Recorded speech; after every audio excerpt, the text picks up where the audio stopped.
Hey folks, Vic here, back with Skunk Manhattan. We are the Eclectic Soundtrax podcast. Today we are joined by Ruthie Craf. Ruthie, thank you for joining us. Thanks for having me. Yeah, quick intro. Me and Skunk tried to figure out who to bring onto the podcast and talk to, and I think it was a few weeks ago you'd thrown out some names, from a promoter that we talked to that we frequently work with, and then Skunk, you talked about I think you were flying out somewhere. You were doing a gig in the airport or something, right? Yes. And you said you walked by and you heard this awesome music. Yes. And you turned around, and it was actually Ruthie, and you mentioned her name. And I'm like, oh, I know her. Yes. Because Small turns world. out, yeah, small world. Last year, we did a little thing together. We did a commercial for a company, Total Wine commercial. Yeah. Uh-huh. And so I've actually seen some new ones that you've done too. So Ruthie and I met last year, and we talked about, I think you grew up in Pacific Northwest, right? Yep. You were on American Idol. You participated in that, and then you've just been kicking ass ever since. And so, Thanks. yeah. Trying. So yeah, we all are.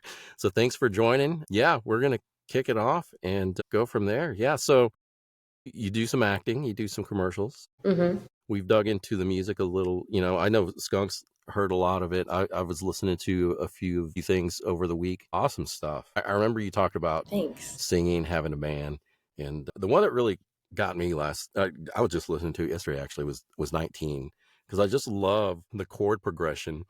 Thank you. The phrasing, and just there's some really cool timing going on in that song, and just of course the story behind it too is really cool. Thank you so much. Yeah, I mean, but I just kind of go back, like how did you get started with In everything? music? Yeah, in music, yeah. That's always a funny question to answer because it's never like one moment where I just decided I love music. But I mean, I always sang growing up with my sisters. We'd like harmonize and do fun little dances and stuff to entertain my parents. And then when I heard Adele, when she sort of came onto the scene for the first time with her first album called 19, which I'll tie back into, I remember I was like 13 years old, and I remember thinking, damn, I've never heard anybody sing like this. Like, this is music. And I was a little bit sheltered with the music that I grew up with. And so when I heard her for the first time, I was like, all right, I can get behind this.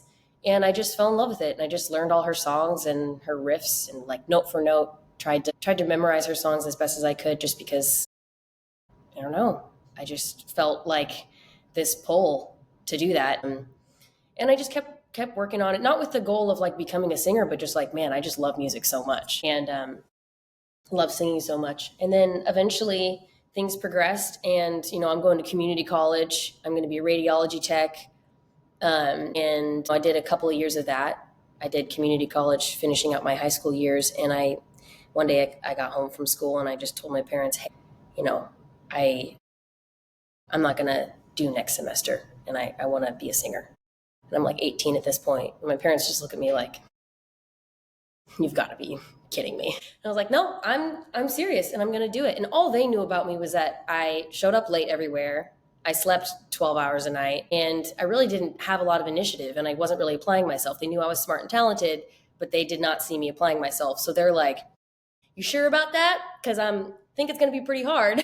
And I was like, I'm sure about it. And so I started working on it and working towards it. And then when I was 19, which ties back into the song you mentioned, my life kind of took a big detour, and I got married really young, really fast after 4 months of knowing him.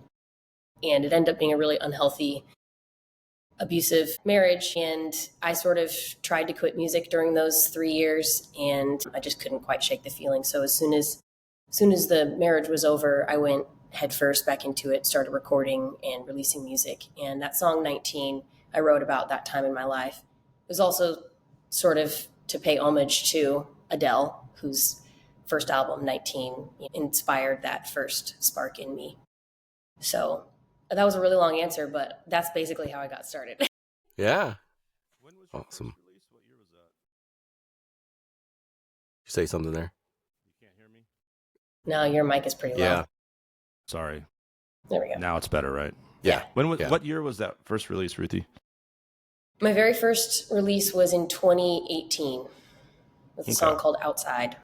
And you were still, where you're Pacific Northwest, where exactly are you from? Yeah, I'm from a little town called Fox Island, Washington, of like When I was growing up, there were like 1,500 people on the island. So pretty small town. It's not actually not on an island though, right? No, it's an island. What It's an is? island. Yeah, we had a bridge to get to the grocery store and stuff like that. So when you were you still there? That was where you were married and everything, and then were you still there when you recorded your first music?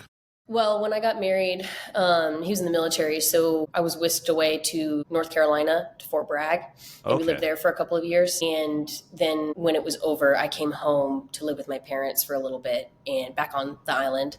And yeah, that's where I started grinding with music.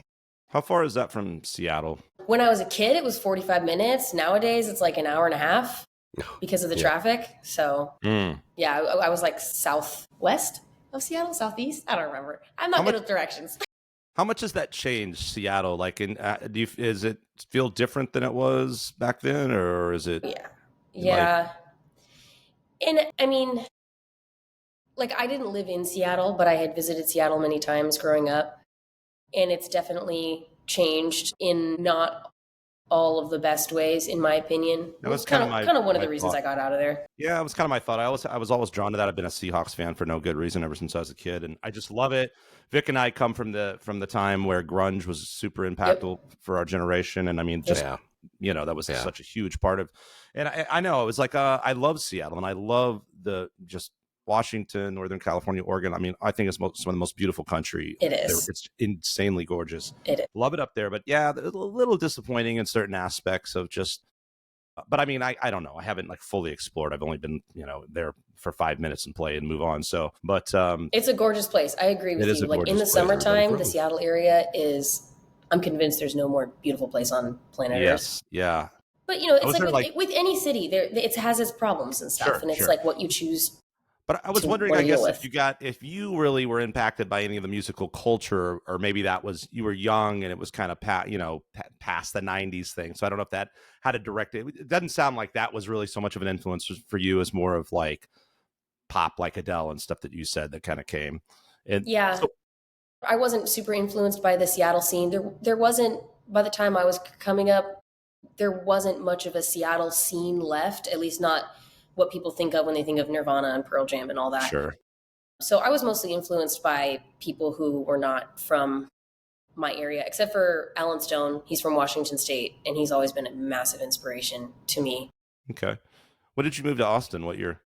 2021, in the heat of the summer, like an idiot. And they were like, oh my God. Oh, yeah. Wow. And then my car's AC went out 4 days after me. And I was like, what have I done? Welcome to Texas. Yep. Yeah. God, I had a shitbox vehicle for years that I was just like, I'm not going to get rid of this thing until finally the transmission went out. And I drove her. I used to have a job where I like delivered, like, I think this was still the job. Who knows, whatever. I've had a lot of, this was when I was already teaching, but I would drive around and stuff. And I had no AC for like 2 years. It was absolutely brutal. In Austin? Yeah. Good Lord. Yeah. Terrible. God bless you. Yes. Just sweat out all my weight. That's how I stayed. Yeah. Only moderately fat. Holy moly. Could not. I had one of those. Yeah. Cool. Yeah. It's funny because Vic, when we were having all of our technical problems before we got on and my mic wasn't working, Vic was like, well, you won't be able to fanboy the whole time. And I was like, well, because I mean, that's the thing, right? Like I walked by and you hear, I mean, a lot of times I do that. I love playing the airport. It's such a great gig. Michael and all those guys are so great and they really treat us right. Dennis and Dave. Yeah, Dennis and Dave. They're all fantastic. I love them.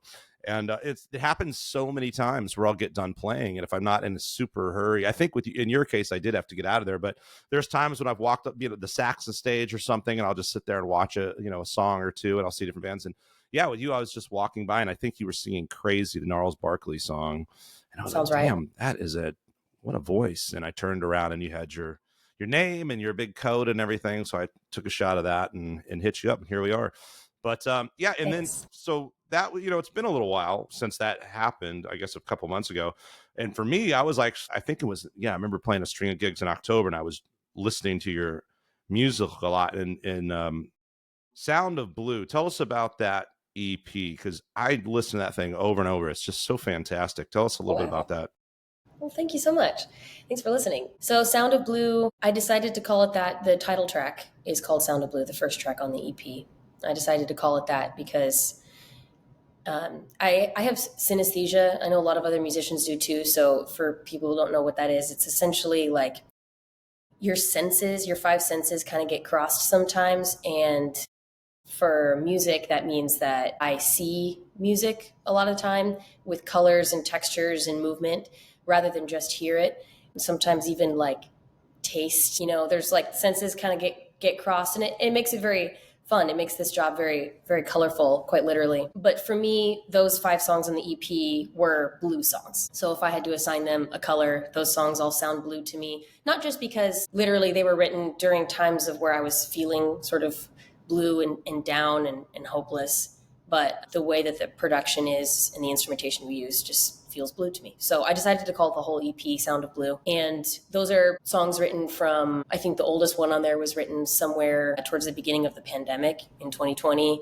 And then all the way up until my most recently written song on there was probably Sound of Blue. And it's a collection of songs that it's me bearing my soul, my heart and soul for really the first time publicly. I had been writing like pretty like good pop songs, but they were like kind of cute, more surface stuff. And I just felt it was time to start sharing some of my story, even though it was really hard. But I thought, it's been enough time after the divorce and the trauma and everything that, I've really benefited and been encouraged from people sharing their story of their hardship. So I thought maybe if I shared a little bit of mine, maybe there's somebody out there who can relate to my story. And so far, there have been a lot of people who could relate to the songs on that EP, which has been super amazing and rewarding for me. Awesome. Yeah. One thing I love about it is like it's pop, but it's authentic. It doesn't feel, your music doesn't sound contrived, like you're trying to, fit in a box. It's like it feels very authentic, like you are telling your story and singing songs that are personal. Thank you. Tell us a little bit about the production on that record. So a lot of those songs didn't sound anything like how they ended up when I originally wrote them, because I play ukulele. Like I usually write songs on ukulele, sometimes on, a lot of times on guitar, and then every once in a while on piano. And I found this producer, Ryan Lau, in Nashville over Facebook, and we started working together virtually, and then I would go fly to Nashville to record in his home studio. And the stuff that he was coming up with, I was like, how did you get that from these 4 strings? And he just is a brilliant, inspired, creative producer. And so he took those songs and created something really, really gorgeous out of them. And then the exception being Floating On, which is the last track, which was produced by Kurt Thum out of New York and Matt Browning out of Atlanta. And same thing, those guys are insanely talented, and I send them voice memos, like crappy voice memos of me playing the ukulele, and they come up with this. And I say, I want it to kind of feel like this or sound like this, and here's some colors to give you an idea.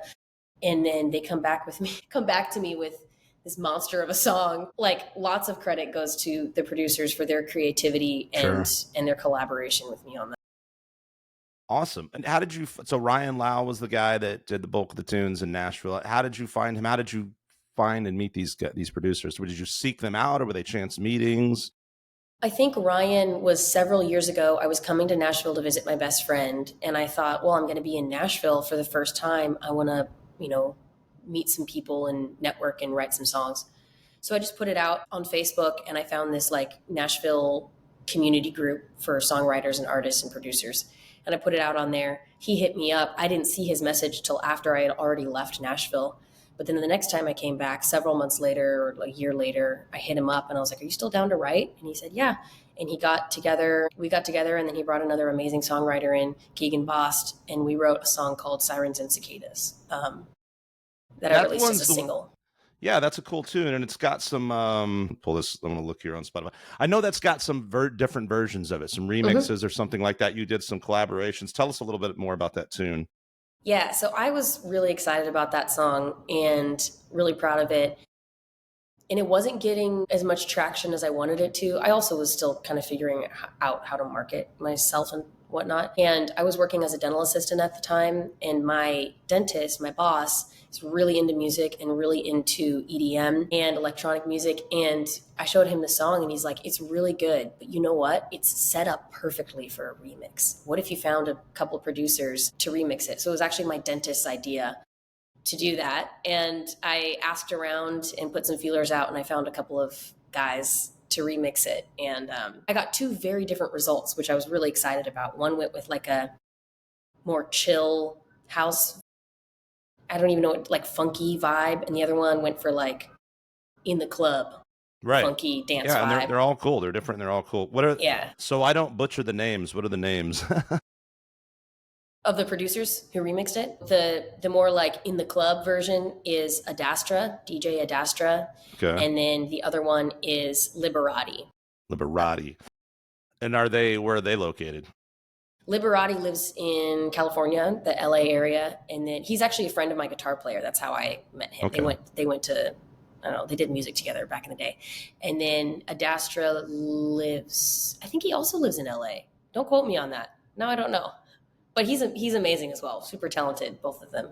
So tell us about your band here in Austin, and how did that band, what is the band comprised of? Yeah. How did that come together? Well, when I moved to Austin, I hit the ground running, and I decided I moved to Austin because all my performance opportunities dried up in Seattle. And so the first thing I wanted to do was go to jams, get on stage as much as possible, and meet people and build a band. And so I went to work right away and found a really cool core band that was with me for like a year and a half, 2 years. And then slowly, pieces start moving. Other people get more busy with other bands, or, maybe it's not their vibe or whatever. And then starting add on other players. So Jim Briggs is my guitar player, and he's been with me the longest now, which is maybe 2 years or so. He's phenomenal and like my best friend and family at this point. And then Micaiah Navarrete is my bass player, and he's also phenomenal because he runs our tracks and visuals, and like he's just the sound guy. Like he makes sure everything runs smoothly sound wise.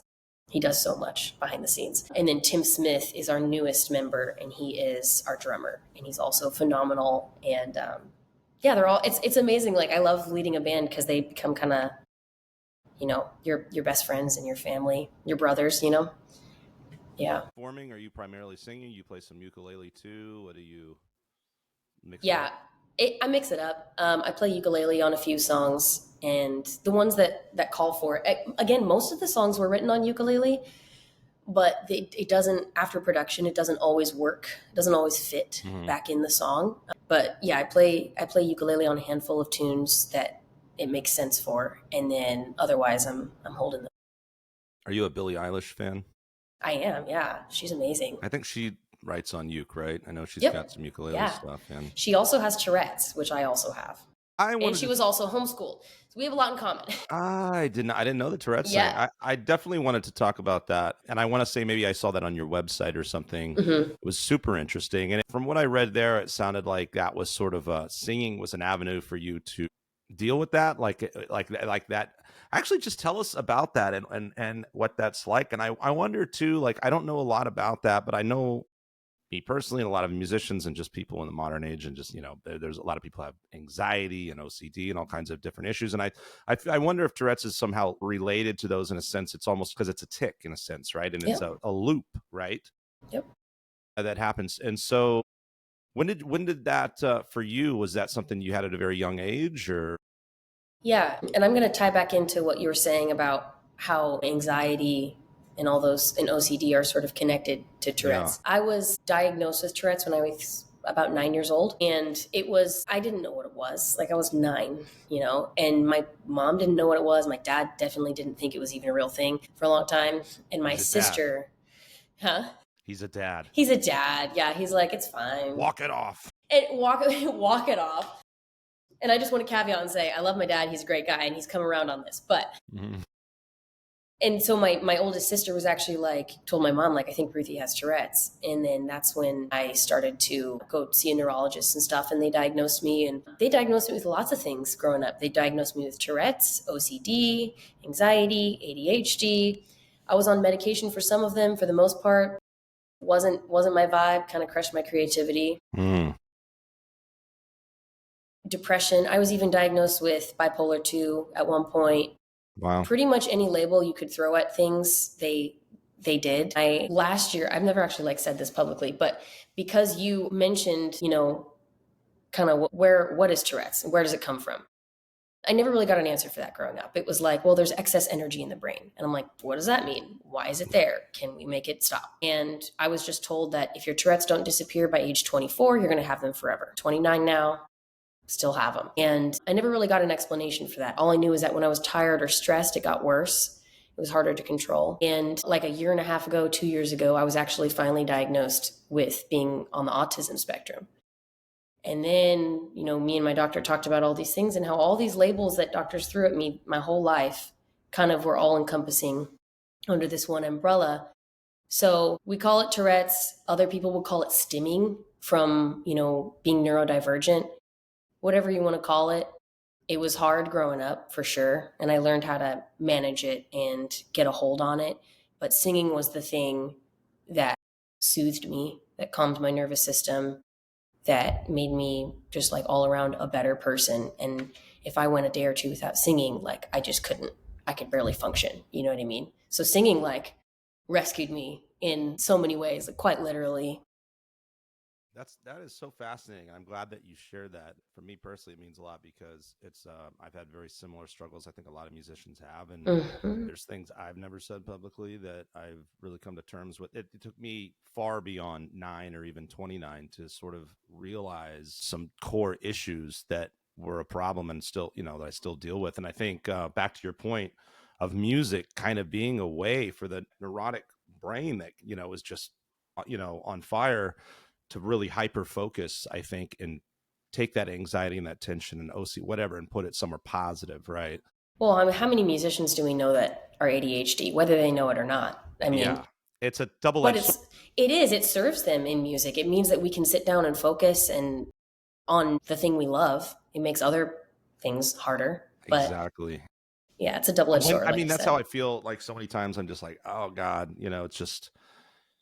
I can't handle the most basic stuff, but you put me in a recording studio and I'm just like, let's go. It's like all of a sudden, all that energy is in the right spot, Exactly. So, yeah, that is really, really cool. And I mean, I think super inspiring. I mean, I think if so many people hopefully will hear your story and be inspired by that and go, hey, I mean, props to you. What I find so amazing is you're naming these things and talking about these struggles, and yet you have come so far already, and it's just like with your focus, like you said, you got to Austin, you hit the ground running, and you have focused and you've made it happen. And where can people see you play? It seems like you play quite a bit, right? In a variety of, sometimes solo. I saw you with I guess that was probably your guitar. What was your guitar player's name again? Jim. Was that him you were playing with at the airport, I'm assuming? Or was that maybe somebody different? Yeah, if it was a duo, then it was Jim. It was okay. You and him. That's how I saw you. And so I know you do those kind of gigs. Do you ever just do solo, you and a ukulele? Is it usually okay? Yeah, I do solo gigs, or I'll switch off ukulele and guitar, and yeah. It might be a little bit before this podcast is actually out, but where do you have any big things coming up in 2025? Do you have new music you're recording? Any kind of touring? Where can people find Ruthie? What's going to be happening in the future? Yeah, right now I'm working on more music, writing and recording. I have a couple songs that I'm like really, really stoked about. And I haven't decided if I'm just going to drop them as singles or put them on another EP yet, but super excited about those. Slightly different direction than what I've done before. And then we're working on some runs in February, going just around Texas, and then a little bit up north to like Tulsa and Oklahoma City. And then like you said, I do like solo gigs, duo gigs, stuff that I don't advertise a whole lot, but anytime somebody wants to see me, it's all going to be on RuthieCraf.com. My shows are up there. And then as far as the next like big show that I'm excited about, we're going to do Valentine's Day at Saxon Pub. Great. Yeah. Cool. Very cool. And the plan is to release a single that day as well, if all goes to plan. But that'll be exciting because I haven't played Saxon in like 2 years. So very cool. Yeah. Very cool venue. February 14th. Cool. Awesome. Mm-hmm. How did American Idol, how did that happen? That was my 10th time auditioning for that show. Oh. So I don't take no for an answer. So eventually they said yes. And some casting director found me, and I was able to sort of skip the line and audition for the producers, and then eventually for the judges, and got on that show, which was right after my divorce, and was like everything to me. I just needed that. I needed to be on that show so bad. Like, I needed my dreams to come true that year. And they didn't. But I was able to be on American Idol. So check that off the box. Which yeah, is most really people, cool. that's a dream come true. Yeah, just to make it that far. It took me a while. Amazing. It took me a while to get that perspective back. But at the time, I felt like a failure, which is silly because I look back and I was like, I was on American Idol and I had screen time, So was it? I don't even know who the judges are on that. Is that Simon guy still? No, he hasn't being been a dick, or okay, probably somewhere in the world, but not on American Idol. No, he hasn't been on for a while. It was Katy Perry, Luke Bryan, and Lionel Richie my year. Wow. Okay. Yeah, it was cool. It was cool. Luke Bryan is like the nicest person. Yeah. So anyway, that was fun. I competed in all 3 rounds during Hollywood Week, and it was exhausting, and it tested me in a lot of ways, vocally, mentally, physically, but it was... Was it kind of a full-time thing, like when were you just super immersed and it was go, go, go? I don't really know. It's been so long since I've seen that show, but was that, you said like 3 rounds is like you make it to the next round and then there's another round. So you actually advanced. I mean, that's huge, right? Mm-hmm. And I mean, what was that dude that got she bangs? You're not that guy, but who? William Hung? William Hung? Remember that dude? Yeah. He was the worst, but he got super famous for just doing it. He would just go, she bang, she bang. It was Ricky Martin's song or whatever. It was horrible. But yeah, I mean, that's that whole American Idol, whatever. Being terrible gets you famous shit. They don't do that a whole lot anymore. When ABC took it over from Fox, they kind of let more go legit. Yeah, they pretty much give screen time to people who are seriously competing. Excellent. Okay, cool. What year did you do it? That one aired in 2019. Okay. So it was season 2 of the ABC reboot. I imagine that's floating around on YouTube or something somewhere. Yeah. If you look up Ruthie Craf American Idol, you'll be able to find one of the episodes that I was featured on. Cool. Yeah. I'm curious about the... So not only are you an amazing singer and musician doing all these things, but you are, I guess you do some acting along with Vic. What is this whole thing? What's going on there? It's a full circle thing, because I grew up wanting to be an actress when I was a kid, and then singing sort of overtook me, and I was presented with more singing opportunities than acting, and that's, I just went full into that. And then when I moved to Austin, like I said, I hit the ground running and I got to work, and I wanted to make a music video for my song Love Me or Leave Me. So I went on Instagram and found this DP, David Wells, and he connected me with like all these other people and had put together a whole crew for me, made this beautiful video. And the director on that video is named Danielle Kolotny, and she was really sweet and we connected well. And the people there were like, wait, have you ever done any acting? And I was like, funny you should mention it. I gave up on it when I was a kid, but I really like acting. And they're like, oh, would you ever want to do some commercials and stuff? And I was like, I mean, yeah, if you have any. So then like almost a year after that music video, Danielle texts me and she's like, hey, I'm casting this commercial. Would you be interested in auditioning? And I was like, yes. And I still had purple hair at the time. I had purple hair for like 3 years, and I auditioned. And I got a call back, and then they're like, it was my first audition ever for an on-screen anything, like ever. And I got it, which just went a PSA. That doesn't happen. So like, if you're going to go out and start auditioning, don't expect that to happen, because I haven't gotten anything since, if I'm being honest. Like, you know how it goes, Vic. You don't get most of the auditions. Oh, no. No. So anyway, and I auditioned, and then they're like, cool, we'd love to have you. Can you be blonde? And I was like, yeah, sure. That should be no problem, right? Fast forward, we're in the salon, and this hairstylist is like, you what? We need to be blonde in 2 days. And she's like, that's not possible. It's like, and then she explained the color science of hair and everything. I've gotten that so many times with, what have you done to your hair? I can't just take this and make it a different color. I got to do this. And I was like, why not? Can't you just make the purple go away? And she's it's like when no. people are like, yeah, can't you just sing this song on the spot? Don't you just know it? Dude, yeah. Oh, this song I've never heard of by this band I've never heard of. Let me just.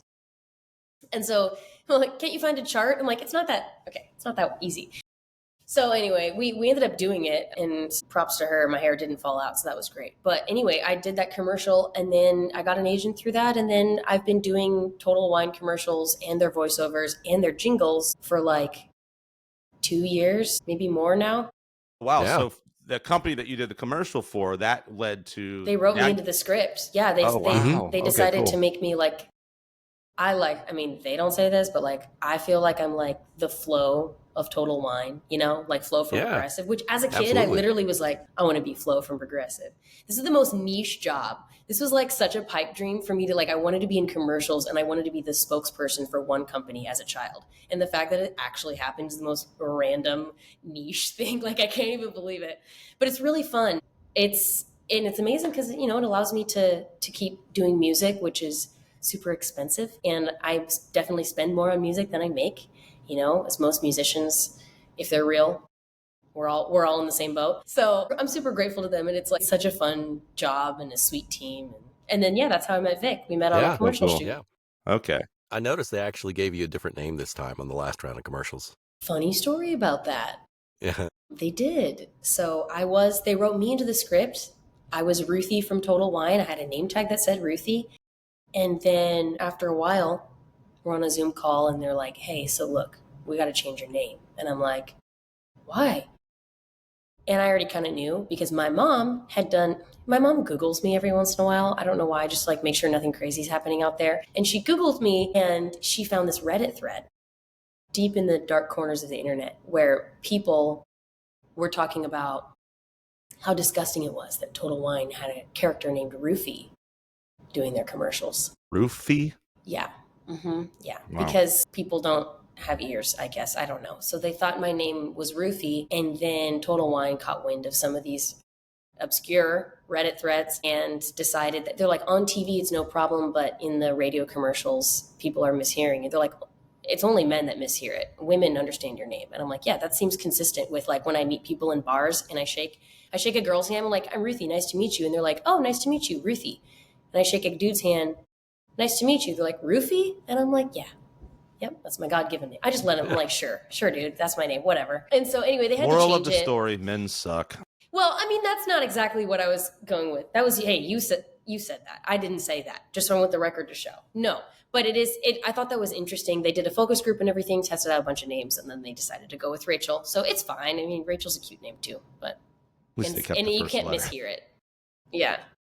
Somebody will. That's the story. Somebody will. Your mom will find another Reddit thread here in a few years that somehow, because that's what internet people do. Yeah, you know, haters gonna hate. Haters gonna hate. Like, what are you gonna do? That's awesome, though. I mean, aside from the you know, whatever, the whole pipe dream, you know, wine spokesman, Ruthie / Rachel. RUTHIECRAFT. And what's the company? Total Wine? That's the name of the company? It's Total Wine and More, yeah. Tell us a little bit about that company. I don't know anything about it. They're like what do you say? Really? I don't know. I don't really drink wine. It's like Specs. Okay. Well, they don't have more than one. It's Total Wine and More. Yeah. Okay. I'm just kidding. I know. I just wanted to know if you knew. Oh, I know. Are you kidding me? All you got to do is say Specs. I'm like, okay, cool. It's not Specs. No, I know that. It's better than Specs. It's better than Specs. Of course it is. Right. And they're not even paying me to say this, and I'm going to stand by that. That's why you're the spokesperson, Rachel. So I'm looking at your Spotify here, and you've got a lot of, you got a ton of listeners, and you got a lot of, songs with a lot of plays and all this. But one song in particular, Can't Take My Eyes Off You, has like 5 million. It's like way like up there. So what's going on with that song? Tell us about that one. I met this guy in Seattle when I was still living in the Seattle area. I sang the national anthem for a WNBA game, and he saw me there and then like found my website, came to my next gig, and introduced himself, and he was like, I'm a musician too. Would you ever want to collab sometime? And I was like, yeah, sure. It took us like a year to get around to it. Eventually, we're like, let's do a cover of a classic song. It's evergreen. You know, it's not going to go away. People are always going to love this song. And we're like, okay, let's do this song. So we did this duet, me and this guy, his artist name is Kramer, and then a piano player named Jason Lux, phenomenal jazz pianist out of Seattle. And we just put together this song in this tiny little Seattle apartment, and then put it up. And like it simmered for a while. It didn't just immediately shoot up, but over the years, like it's been the playlist. Some of the playlists it's on have garnered more and more listens. It's caught the algorithm. People have made TikToks and Instagram reels. Like I found a TikTok of somebody dancing to that song at their wedding, Wow. Which was like, I couldn't believe it. That was so cool for me to see. So I don't know, it just got bigger and bigger and bigger. And it's that bell curve thing that people had told me about Right. my whole life when I was pursuing music. They're like, it's going to be a whole lot of nothing for many years. And then one day it'll hit a curve and then it'll just keep climbing. And that song hit that bell curve to where it's going off. So it's pretty cool. It's pretty fun. I'm proud of that song. Yeah, very cool. What social media are you most active on? Are you kind of across the board, or? Instagram is definitely where I'm most active. I try to do TikTok, but I'm not that. The kids are so much better at it. You're like right there on the cusp. You're young. I'm a millennial. But you're still like, not a Gen Z. Right. You're still like TikTok. Oh God, I got to do this shit too. And I'm not, and I'm not trying to be like one of those haters or whatever. You don't get rewarded on TikTok unless you're posting 3 times a day. And I'm like, last time I checked, I have a life. Yeah, exactly. I always wonder where do these people, they have these crazy videos with all this, it's just like a music video. Where do you have time for this? It is their life and their job, and that's awesome. Like I wish I could do that, but I've always wanted to live life through these lenses and not through my iPhone lens. And that's seriously no shame to people who that is their job and they're killing it, and people make bank on TikTok. Well, that's awesome for them. Have you seen Vic's TikTok videos? They're fire, man. No, not on really. So no, I haven't. Sorry, I'll check them out. He spends a lot of time. I spend more time on Reddit. No. Are you one of the? It was Vic. He sabotaged. Full circle. He sabotaged you. Now we know. I was on set and I worked with this girl. I swear her name was Ruthie. Her name was Ruthie. It was so weird, man. Yeah. Check out my TikTok. Anyway, you can find me on TikTok. Now that we're talking about it just occurred to me. I think I ordered something. I'm Googling it now. I actually think I ordered something on Total Wine and sent it to somebody. Yeah. It just that popped in my head. So I have the lowest prices in town. They're really good. Yeah. Okay. All right. Big whiskey selection there. I like it. Yes. Yeah. And tequila. Are you a drinker? I drink alcohol. I'm not like a drinker, like a heavy drinker. Are you a massive raging alcoholic? If I was, I wouldn't admit it. I'm just kidding. I'm not. I actually I did the Sober Curious thing earlier this year, and I stopped drinking just kind of indefinitely, and ended up being around 3 months. And after that, I just became so disillusioned with it. I'm just not, I can't really party. I can't stay up late anymore. I got shit to do. I gotta get up. And I think it's nice too when you can just go, hey, I'm going to go for a few months and not have a drink, and it's no big deal, keep yourself in check. Do you have a favorite adult beverage? My go-to is usually a tequila soda, Espolón specifically. And I know if they don't give me Espolón, I can taste it. They think I can't taste it. I can tell when it's not Espolón. And then, like a margarita. I love mezcal. So a mezcal margarita or something like that. It's really good. Sotol, I discovered since living in Austin, because I play at this place down in Driftwood. And there's this Sotol place, and I didn't even know what it was. And have you guys had Sotol? It's wonderful. So it's really, but you've had mezcal, right? Mm-hmm. Yes. Yeah. So tequila and mezcal are related. Mezcal is basically unfiltered tequila. That's why it still has that smoky flavor. And then Sotol, I'm not even going to attempt to explain it because I don't know for sure, but it's also from an agave plant. It's just processed a different way. And it gives you that certain kind of, there's a different buzz with mezcal than there is with tequila. And it's like that, but even more so. It's very just it's a jovial liquor, if that makes sense. Have you ever had? It's up. Have you ever had Malort? It's the opposite of jovial. I've heard of it. I think it's horrible, but I encourage everyone should try it though. Cool. Everyone should try it just to have the Malort. There's the Malort face, just to have the experience. Some people like it. I don't what does it taste like? A Chicago thing. To me, it was like, I'm not is anybody here into Scotch? Scotch feels like an acquired taste. And when I drink Scotch, I'm like, this tastes like Band-Aids. And Malort was like that times 10. It was just Band-Aids. Like a pile of dirty Band-Aids. It was horrible. Wow. Yeah. Yeah. So try it. Try Malort. It's like a whiskey? I don't know. Malort. I got to go look up. Yeah, try it. Just Go do some Dirty research on Band-Aids. Malort. Well, Just, maybe if I go into it thinking treat yourself. Yeah, treat yourself to some dirty Band-Aids. Exactly. Right. If I go into it thinking dirty Band-Aids, and then maybe I'll be pleasantly surprised. Exactly. It's kind of like when you go into taking a sip of whiskey and you think, I'm drinking motor oil. Exactly. You know, it's like, oh, this isn't that bad for gasoline. Yeah. I mean, you just get yourself some Old Crow. You know, like no offense to whiskey drinkers. But I think we figured out why I'm not a spokesperson for Total Wine. Try this beverage. It tastes like dirty Band-Aids. Hey, we want this guy. We want this dude.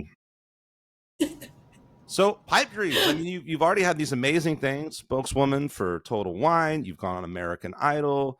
You're killing it with your music career. What are the dreams now? Like, what is, other than just conquering the world? Any particular places you would love to tour? You would love to travel? People would you love to work with? Like, what are those like bucket list things for Ruthie Craf? So many. The ones I've spent the most time visualizing, manifesting, if you will, Madison Square Garden, like all the way. I have big plans for myself and my career. I want to go all the way, and I'm not afraid to sound delusional. I think Madison you Square will. Garden. Be delusional? No. I have an eye for talent. I mean, I always know, man. I know the winners. I'm good with that stuff. Thanks, and that's man. why when I saw you, I was like, this one. I appreciate that. I think you're going to be there. Just make sure Vic and I get free passes. That's all I ask. Yeah, backstage VIP. I'll have a bottle of Malort in your green room. I can't wait. Dirty Band-Aids. Dirty Band-Aids at Madison Square Garden. That's what I've always dreamed of. Okay. Madison Square Garden, hard to top. Kind of a good band name, though. The Dirty Band-Aids. The Dirty Band-Aids, yeah. Wasn't there Dirty Bandanas? Isn't that an Austin band? That sounds like an Austin band, doesn't it? I think there's an Austin. Yeah. Austin-y, yeah. Anyway, sorry. No, hey. Squirrel brain. That's what podcasts do. They just weave around and find ourselves back. That's why I love podcasts. Podcasts are fun. So dreams, Madison Square Garden, the whole thing. I have a dream to even just like meet Adele, like be in her presence. I'm not even going to say collaborate, that'd be dope, but like she's untouchable to me. So like to be able to meet her and just shake her hand and say like, thank you for literally changing my life. That would be pretty dope. Yeah. I've always wanted to collaborate with Michael Bublé ever since I was a kid. And I'd love to collaborate with Alan Stone. He's another one of my big inspirations. So, he's from Seattle, right? Or from Washington? From Washington, yeah. And I met him a couple times, but we haven't collaborated or anything. Yeah, and then like, I could say like riches and fame, but truthfully, I just want to play my songs in front of a lot of people and on a really big stage. I just love being on big stages. And then I just want to be able to like make enough money to live sustainably and comfortably. I'm not trying to like go nuts with it, but there's just like a lot of experiences I want to have as far as like collaborating with people and recording in different cities and like traveling I want to freaking play a show in Australia or New Zealand or, somewhere I've never been before. Have you been out of the country so far? I mean, have I played outside of the country? I don't think I've played outside of the country, but I've been to like Canada, Mexico, Scandinavia, Norway, Denmark, and Sweden. And then China, actually. I went to China. Interesting. But those were just vacations? China was a missions trip when I was 18. I went with a group from my church for a couple weeks. It was a really cool experience. Cool. And then Scandinavia was post-breakup, I'm sad and need to make an impulsive decision right now. Post-breakup, what's the most non-depressing place I can go to in the world? Let's go to this really cold Arctic. Well, no, I'm just kidding. Scandinavia sounds amazing, actually. I would love to go there. There was a thought process behind this. I was so depressed and like I just felt hopeless and like unlovable, and not to get dark or whatever, but like all the bad feelings you feel after a bad breakup. So I Googled one night, it's like 3 a.m. and I'm on my phone. I'm like, happiest countries in the world. In the top 7, like Scandinavia is in like the top 7 to 10 all the time, every year, consistently. And I was like, that's crazy. Like it's dark up there during the winter. It's freaking cold. What is it about Scandinavia? So I thought, well, I don't know. I went to like, Travelocity or whatever, booked a ticket.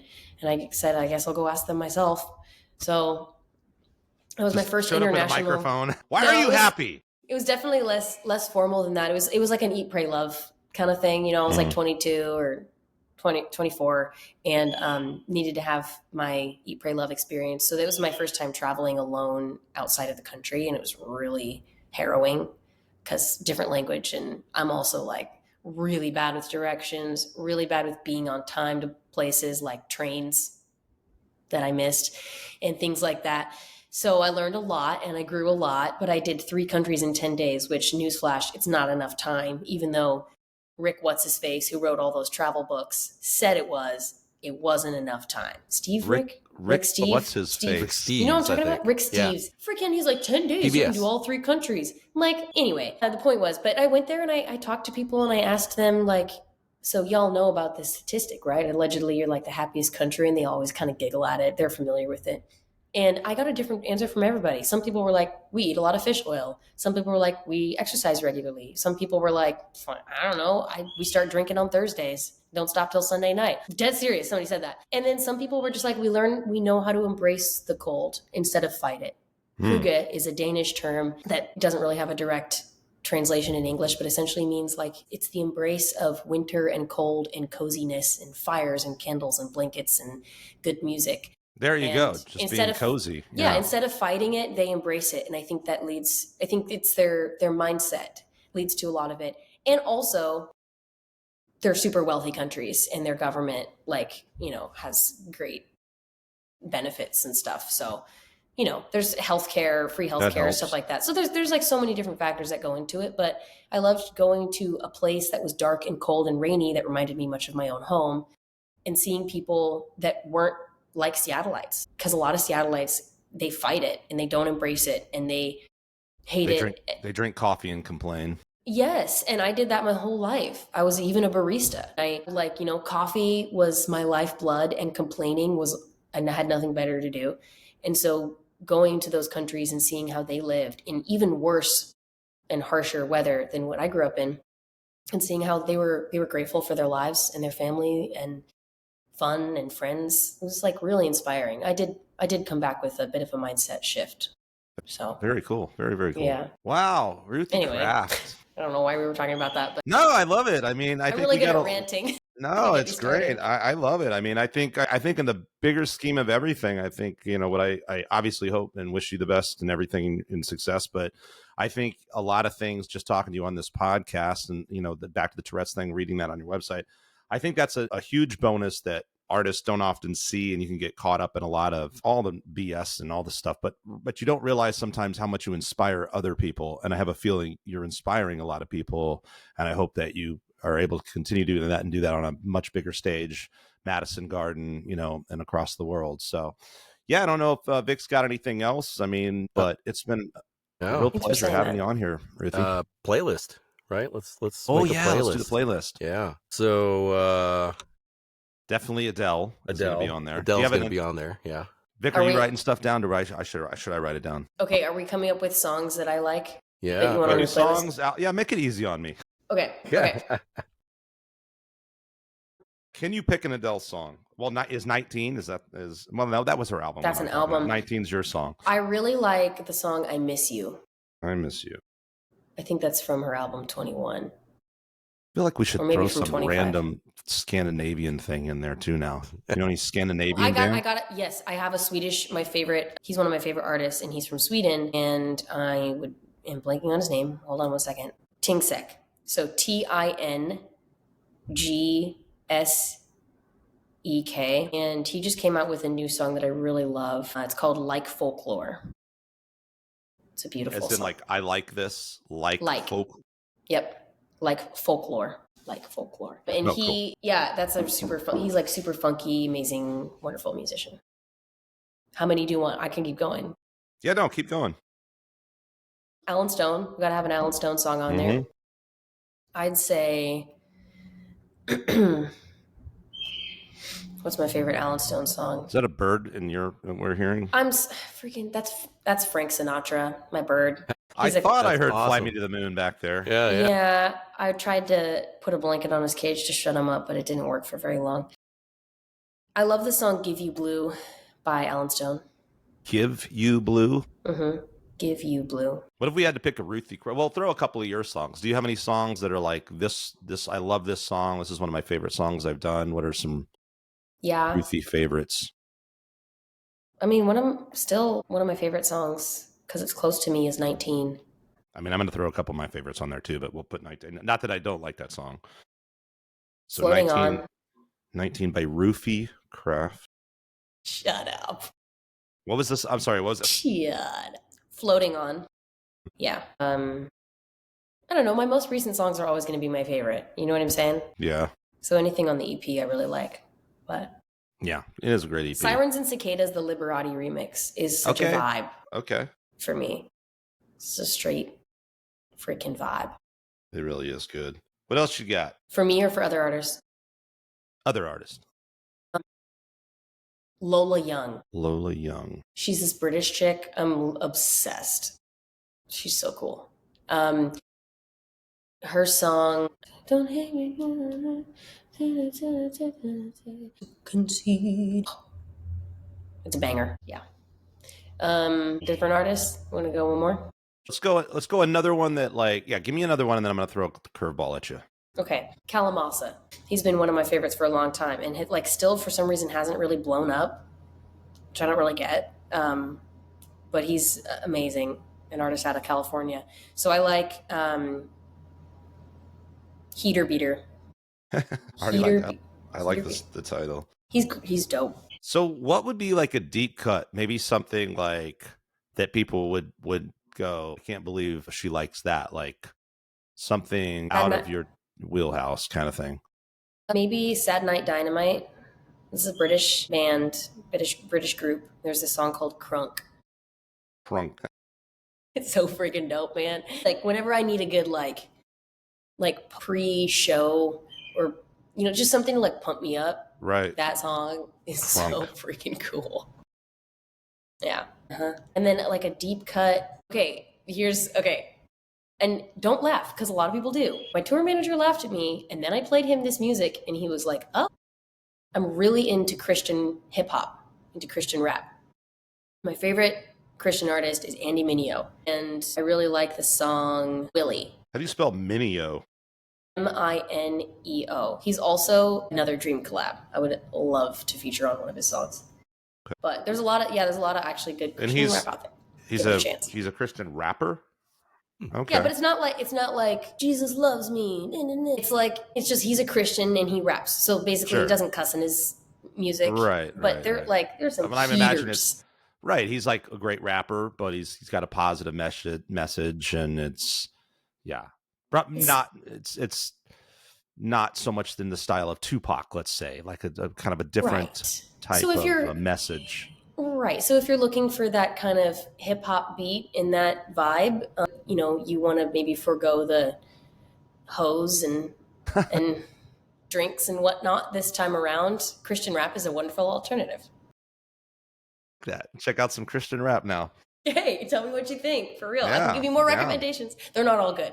Just like not all rappers are good. There are some that are kind of corny, but well, no, I think that's kind of the thing, and especially as a musician, and maybe it's such a homogenized, musical culture these days that I mean, I think it's cool because I just look at like any genre's got really cool stuff, and it's also got garbage, and it's just, I can't stand when people are just like, I hate this and I hate that, or, I only listen to this. I'm like, how old are you? You know what I mean? Like it's exactly. Cool. All right. Well, we will put together this playlist. Vic, what else you got? We good? I just want to drop a little nugget here. I looked up the commercial that we were in, and the very first comment on here, this'll it